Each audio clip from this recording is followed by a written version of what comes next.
إن للمتقين مفازا حدائق وأعنابا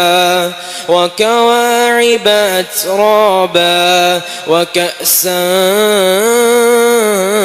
دهاقا لا يسمعون فيها لغوا ولا كذابا جزاء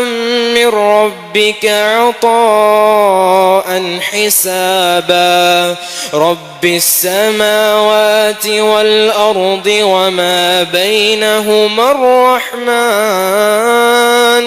وما بينهما الرحمن لا يملكون منه خطابا يوم يقوم الروح والملائكة